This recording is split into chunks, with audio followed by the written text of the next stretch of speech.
Coucou tout le monde, j'espère que vous allez bien. On se retrouve aujourd'hui pour une nouvelle recette. Donc aujourd'hui, on va préparer un gâteau aux pépites.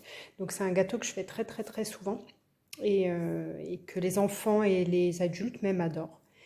Alors pour ce faire, il faut un yaourt nature ou une danette à la vanille, c'est possible aussi, mais si on prend une danette à la vanille, on met un peu moins de sucre. Trois quarts d'un pot d'huile, donc moi je prends de l'huile de colza ou de l'huile de tournesol, une huile neutre, même huile de pépin de raisin ça marche bien. Deux pots de sucre, trois pots de farine, un sachet de levure, du sucre vanillé, donc un sachet ou une cuillerée à café pour de l'extrait de vanille comme ça, trois œufs et du chocolat. Donc moi j'ai pris une tablette de 200 grammes que j'ai coupée au couteau, c'est plus gourmand et le rendu est beaucoup plus sympa. C'est parti! Alors je vous montre le moule que moi j'utilise. Donc c'est un moule que j'ai trouvé il y a des années, on peut le voir, je l'ai trouvé il y a des années chez Lidl. C'est un moule de la marque Ernesto. Je ne l'ai pas revu récemment.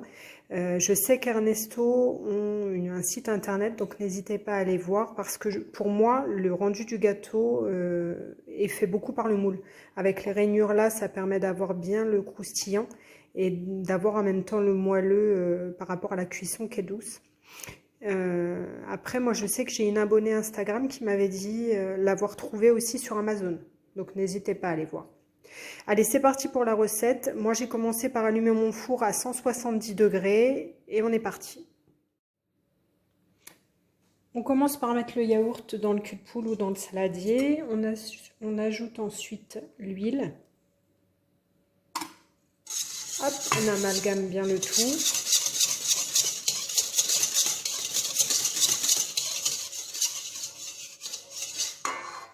Hop, ensuite, on passe aux œufs. On fouette bien.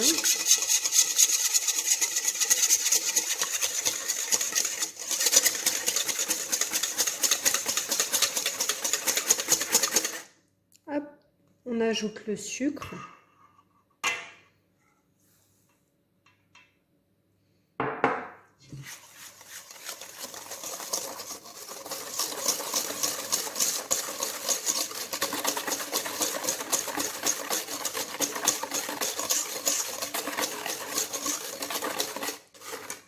On a une belle pâte bien lisse. Ensuite, on passe à la farine.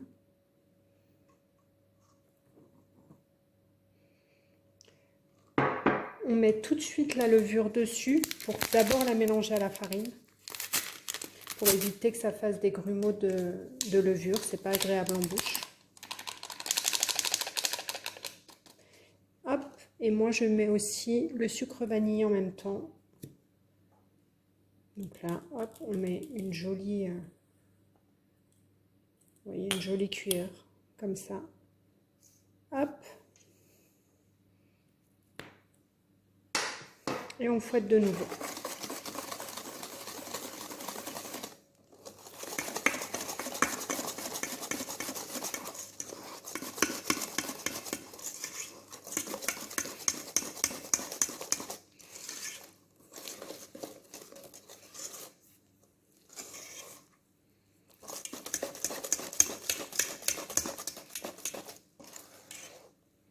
Hop, voilà une jolie pâte. On va travailler maintenant la spatule pour le chocolat. Ce sera plus facile.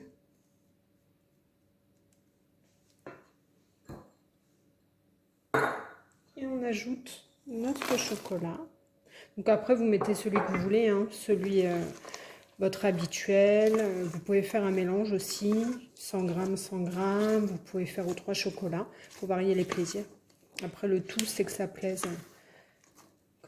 à ceux pour qui vous pâtissez. Et voilà.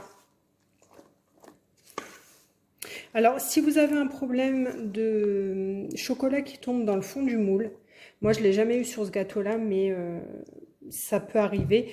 N'hésitez pas à les passer dans la farine. Au moment où vous mettez votre farine, vous les passez dedans, vous retamisez, vous mettez votre farine, comme ça vous ne gâchez pas de nourriture, vous ne gâchez pas de matière première. Et vous mettez à la fin vos pépites qui ont été passées dans la farine et comme ça elles ne tombent pas dans le fond du moule. Donc voilà, notre appareil est prêt. et on va passer à la mise au moule. Allez, hop, on met délicatement la pâte dans le moule. Alors après, si vous utilisez un moule en Pyrex, bah, vous le beurrez, vous le farinez. Après, les moules en silicone, bah, ce qui est bien, c'est qu'on n'a pas besoin, à part quand ils sont un peu vieux. Moi, en général, je les passe juste sous l'eau et ça se démoule facilement. Après, hein, c'est suivant vous, vos habitudes à vous aussi. Il faut se faire confiance aussi. Après, au niveau de la cuisson, moi j'aime bien faire une cuisson, prendre le temps. Donc cuire à 170 degrés pendant au moins 45 minutes. Après, il faut surveiller la fin de cuisson. Ça peut, à partir de 40-45 minutes, être cuit. Vous vérifiez avec la lame d'un couteau qui doit ressortir sèche ou avec un pic à brochette. Et puis, une fois que ça ressort sec, c'est que c'est cuit. Donc voilà, donc c'est parti, direction le four, on se retrouve à la fin, dans 45 minutes. À tout à l'heure. Alors ça y est, le gâteau est cuit, je l'ai laissé refroidir. Il faut le démouler quand il est tiède parce que sinon, bah, il se démoule pas super bien. Donc on est parti pour le démoulage.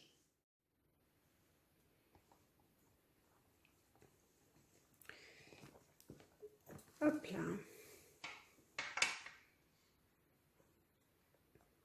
C'est toujours le moment critique.